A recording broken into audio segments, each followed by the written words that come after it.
बालिका बहू, तेरी शादी होने वाली है अगले महीने। ये बस्ता उठाकर कॉलेज जाना बंद कर दे अब। अरे कैसी बात कर रही हो, अभी उसकी उम्र ही क्या है। इतनी जल्दी शादी करने का फैसला मैं नहीं लेने वाला। फैसला लेने के लिए तुम्हें कहा किसने है? अरे मैंने कह दी शादी है तो है अगले महीने। बेचारी अमिता करती भी तो क्या, छोटी सी उम्र में बन जाती है अपने से 2 गुने उम्र के आदमी की बीवी। शादी के बाद देर रात पति घर आता है। खाना लगाओ, भूख लग रही है। अमिता खाना लगाती है। ये क्या बनाया है? वो सारा खाना फेंक देता है। कर्म ही खराब थे जो इतनी कम उम्र के लड़के से शादी करा दी। तभी वहाँ अमिता की सास आ जाती है। अरे हमें क्या पता था कि ये इतनी कामकाज में ढीली है। इसकी माँ ने तो कहा था रॉकेट की स्पीड से काम करती है। अमिता को आए दिन ससुराल में ताने, गालियां और कभी कभी तो मार भी पड़ती। सुन जा, अपनी माँ को बोल 50,000 रुपए भेजे, फ्री में नहीं रखना है तुझे।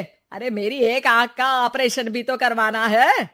अमिता को सास घर से निकाल देती है। अमिता परेशान होकर मायके की ओर जाती है। वो घर तो पहुंचती है लेकिन वहाँ ताला लगा है। अरे अमिता बेटी, क्या हाल बना रखा है तेरे पति ने? कहाँ है वो? अमिता पड़ोसी के सामने रोने लगती है। मुझे नहीं जाना उस घर में चाची। मेरे मम्मी पापा कहाँ है? उन लोगों ने तो ये मकान छोड़ दिया बिटिया। वो लोग तो कहीं और शहर चले गए। तुझे नहीं बताया? अमिता जोर जोर से रोने लगती है। नहीं बताया? ये क्या कर गए माँ पिताजी मेरे साथ?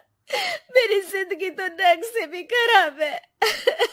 अब मैं क्या करूं? अमिता रोते हुए वहाँ से जा रही होती है कि उसे एक औरत मिलती है। अरे सुनो तो, रो क्यों रही हो? तो क्या करूं? हंसू? अमिता उस औरत को अपनी सारी कहानी बताती है। देखो, मेरा सिलाई का काम है। अगर तुम चाहो तो मेरे साथ ये काम कर सकती हो। बदले में मैं तुम्हें रहने की जगह, खाना और 1 दिन का 100 रुपया भी दूंगी। अमिता कुछ सोचती है और फिर उस औरत के साथ चल देती है। अब क्या था, अमिता की जिंदगी अपने मायके और ससुराल से दूर एक नए सिरे से शुरू होती है। रहना खाना फ्री होने के कारण अमिता रोज का पैसा बचा लेती। वो आसपास के लोगों के भी कपड़े सिलने लगी। और एक दिन सिलाई सेंटर की एक औरत कहती है, अरे वो साड़ी की कंपनी है ना, वो बिक रही है। पास बैठी अमिता सारी बात सुन रही थी। हाँ हाँ, बिक तो रही है, लेकिन उस बंद पड़ी मनहूस कंपनी को खरीदेगा कौन? तभी तो इतनी सस्ती बिक रही है, लेकिन कोई खरीदार नहीं है। फिर भी कितने की बिक रही है? अरे पूरे 5 लाख में मशीनों के साथ। लेकिन यहाँ कोई लेबर काम नहीं करेगा। पुराने मालिक ने किसी को पैसे ही नहीं दिए। उन लोगों ने कहा है कि जो नया मालिक आएगा वो लोगों को पैसा देगा। 5 लाख। अमिता घर आती है और अपने पैसे गिनती है। पूरे 3 लाख। अमिता सिलाई सेंटर वाली उस औरत के पास जाकर कहती है, चाची, मैंने इतने साल की कमाई में ये पैसे जमा किए हैं। पूरे 3 लाख है। वो बंद साड़ी की फैक्ट्री मैं खरीदना चाहती हूँ। अरे अमिता, पागल हो गई हो क्या? वो 5 लाख की बंद मनहूस फैक्ट्री खरीदेगी, फिर लेबर का बकाया पैसा देगी, और वो फैक्ट्री चलेगी कि नहीं ये भी कोई नहीं जानता। लेकिन अमिता नहीं मानती। वो उस औरत से कहती है कि वो उस फैक्ट्री को खरीदना चाहती है और खरीद कर ही रहेगी। औरत भी अमिता की मदद कर देती है और फिर अमिता के नाम एक साड़ी फैक्ट्री हो जाती है। शुभारंभ वाले दिन अमिता लेबर से कहती है, मैं इस फैक्ट्री को दोबारा खड़ी करना चाहती हूँ। आप लोग इसमें माहिर हैं। मैं नहीं जानती कि पहले वाला मालिक के काम करने का क्या तरीका था, लेकिन मैं अपनी योजनाओं के साथ आई हूँ। मेरे पास आप लोगों को देने के लिए अभी तो पैसे नहीं है, लेकिन मैं वादा करती हूँ 3 महीने में आप लोगों के पैसे ब्याज सहित आप लोगों को दे दूंगी। और ये क्या बात होती है? हम सारा दिन फिर से काम करें और पैसे ना मिले तो हम खाएंगे क्या? सिर्फ 3 महीने की बात है। वैसे भी आप लोग बिना काम के यहाँ नए मालिक के इंतजार में बैठे ही थे। मैं काम करना चाहती हूँ और 3 महीने में सारे पैसे देने का वादा भी करती हूँ।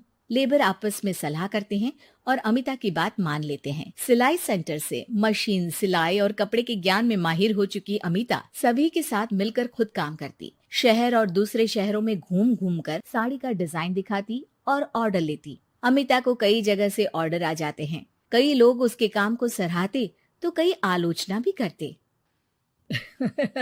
अरे बड़े बड़े व्यापारी बैठे हैं, यहाँ तू कहाँ टिकेगी? लाओ दिखाओ कैसी साड़ी बना रही है तुम्हारी फैक्ट्री। अमिता उन लोगों को साड़ी के डिजाइन दिखाती है कि तभी वहाँ व्यापारी की बीवी आ जाती है। हाय रे, कितनी प्यारी साड़ी है ये। बड़ी महंगी लगती है। मेरे लिए ले लो ना जी, और हाँ, अपनी दुकान में भी रख लो इसे, बहुत बिकेगी मैं कहती हूँ। अमिता मुस्कुराती है।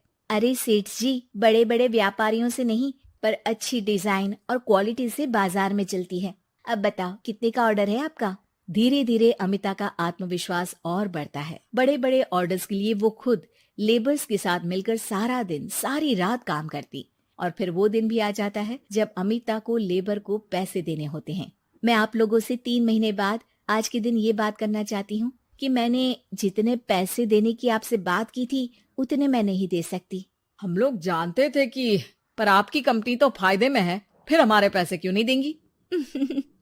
मतलब आप लोगों के बकाया पैसे, ये 3 महीने के पैसे और ब्याज के साथ मैं आप लोगों को 10% का मुनाफा भी दूंगी। सभी खुश हो जाते हैं। मेरा कोई परिवार नहीं है, लेकिन दिन रात आप लोगों के साथ काम करके मुझे आप लोगों में ही अपना परिवार दिखता है। अमिता की फोटो पेपर में छपती है। उसके बिजनेस मॉडल को पढ़ने के लिए कई बच्चे भी उसका इंटरव्यू करते हैं। अब अमिता 1 से 2 और 2 से 4 फैक्ट्री खोलकर देश में बड़ा नाम कमाती है।